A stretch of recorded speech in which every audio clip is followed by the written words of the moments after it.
할렐루야. 사랑하는 대강의 가족 여러분, 오늘 하루도 하나님의 말씀과 동행하는 삶이 되길 소망합니다. 오늘 함께 나눌 하나님의 말씀은 열왕기하 19장 14절에서 19절 말씀입니다. 아모스의 아들 이사야가 히스기야에게 보내 이르되, 이스라엘 하나님 여호와의 말씀이 내가 아수르 왕 사네립 때문에 내게 기도하는 것을 내가 들었노라 하셨나이다. 여호와께서 아수르 왕에게 대하여 이같이 말씀하시기를, 처녀딸 시온이 너를 멸시하며 너를 비웃었으며 딸 예루살렘이 너를 향하여 머리를 흔들었느니라. 내가 누구를 꾸짖었으며 비방하였느냐? 누구를 향하여 소리를 높였으며 눈을 높이 떴느냐? 이스라엘의 거룩한 자에게 그리하였도다. 내가 사자들을 통하여 주를 비방하여 이르기를, 내가 많은 병거를 거느리고 여러 산 꼭대기에 올라가며 레바논 깊은 곳에 이르러 높은 백향목과 아름다운 잣나무를 베고 내가 그 가장 먼 곳에 들어가며 그의 동산의 무성한 수풀에 이르리라. 내가 땅을 파서 이방의 물을 마셨고 나의 발바닥으로 애굽의 모든 강들을 말렸노라 하였도다. 내가 듣지 못하였느냐? 이 일은 내가 태초부터 행하였고 옛날부터 정한 바라. 이제 내가 이루어 너로 견고한 성들을 멸하여 무너진 돌무더기가 되게 함이니라. 그러므로 거기에 거주하는 백성의 힘이 약하여 두려워하며 놀라나니 그들은 들의 채소와 푸른 풀과 지붕의 잡초와 자라기 전에 시든 곡초같이 되었느니라. 아멘. 열왕기하 18장 13절부터 19장 13절까지는 아수르의 왕 사네립이 유다를 침공하여 온갖 기만과 조롱과 멸시를 퍼붓는 모습이 나옵니다.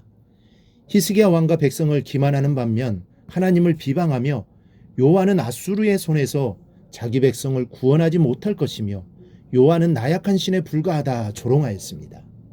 사실 아수르의 세력은 산천초목을 흔들었고 유다 백성은 공포에 질려 있는 상태였습니다. 유다는 도저히 생존할 수 없는 상태였습니다.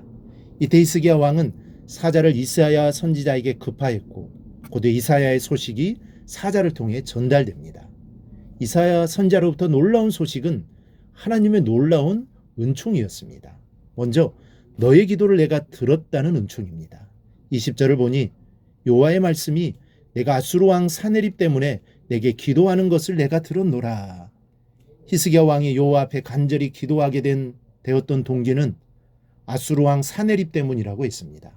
다시 말해 사네립이 유다를 침공하였고 큰 위기가 닥쳐왔으므로 히스기야 왕이 눈물로 기도했다는 말씀입니다. 고난이 기도를 하게 만들었던 것이요, 멸망의 위기가 눈물을 흘리며 기도하게 만들었던 것입니다. 고난을 받고 싶어하는 사람은 없습니다.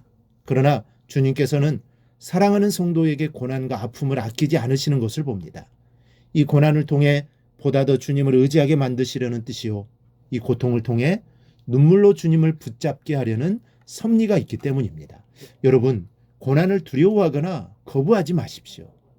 이 고난을 통하여 나의 믿음이 더욱 강성해질 것이며 주의 영광이 빛날 것이기 때문입니다.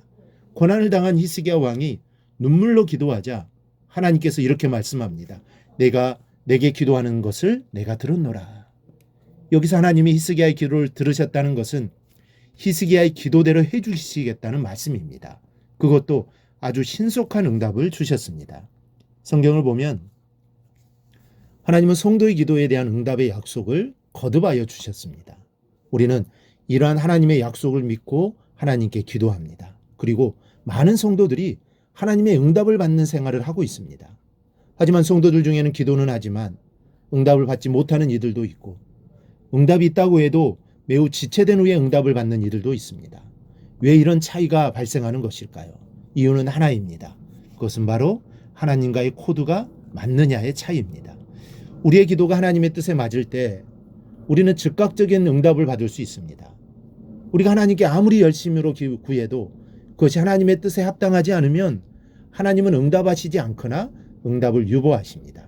반면 히스기야에 기도하자마자 즉각적으로 응답을 받은 것은 그가 하나님의 영광을 먼저 구하는 기도를 하였고 그것이 하나님의 마음에 합하였기 때문입니다. 그러므로 우리는 기도를 할 때 무엇보다도 하나님의 마음에 합한 기도, 하나님의 뜻과 일치되는 기도, 하나님과 코드가 맞는 기도를 드려야 합니다. 하나님께 코드를 맞추지 않고 기도하는 것은 그저 허공을 향하여 외치는 것에 불과합니다. 바로 여기에 우리가 하나님 말씀을 붙잡고 기도해야 할 이유가 있습니다. 하나님의 말씀을 붙잡고 기도하면 자연히 하나님과 코드가 맞는 기도를 드릴 수 있습니다. 그러한 점에서 우리는 하나님의 말씀이 기록된 성경을 부지런히 상고하고 묵상해야 합니다. 하나님 말씀을 상고하고 묵상할 때 우리는 하나님과 마음을 맞출 수 있습니다. 또 하나, 성도의 고난은 곧 하나님의 고난으로 생각해 주시는 은총이 있습니다. 22절을 보면 하나님께 이런 말씀을 하십니다. 내가 누구를 꾸짖었으며 비방하였느냐? 누구를 향하여 소리를 높였으며 누구를 눈을 높이 떴느냐? 이스라엘의 거룩한 자에게 그리하였도다. 이는 아수르의 사네립에게 하시는 말씀입니다. 곧 사네립이 히스기야 왕과 유다 백성에게 조롱한 것은 바로 나 여호와를 향해 조롱한 것이라는 말씀입니다. 나의 백성을 조롱한 것은 나를 조롱한 것이요, 내 백성을 핍박한 것은 곧 나를 핍박한 것이요, 내 백성을 욕한 것은 곧 나를 욕한 것이라는 겁니다. 그렇습니다. 성도의 아픔은 곧 주님의 아픔이요, 성도의 눈물은 곧 주님의 눈물입니다. 주님만이 나의 위로자요 나의 보호자이시며 나의 구원자가 되심을 믿고 용기를 더하시기 바랍니다. 또 하나는 나를 대신하여 싸우시는 하나님의 은총이 있습니다. 28절 이하를 보면 여호와께서 조롱당하는 유다를 위하여 어떻게 하실 것인지를 말씀하고 있습니다. 오던 길로 돌아가고 이 성에 이르지 못하리라. 이 성을 보호하여 구원하리라. 그리고 35절에는 이 밤에 여호와의 사자가 나와서 군사 18만 5천 명을 죽이니 다 송장이 되었더라고 했습니다. 또한 37절에는 사네립이 살해당하는 모습이 나옵니다. 하나님께서 조롱당하는 백성을 위해서 대신 싸워주신 것이요, 백성들의 눈물을 닦아주신 것입니다.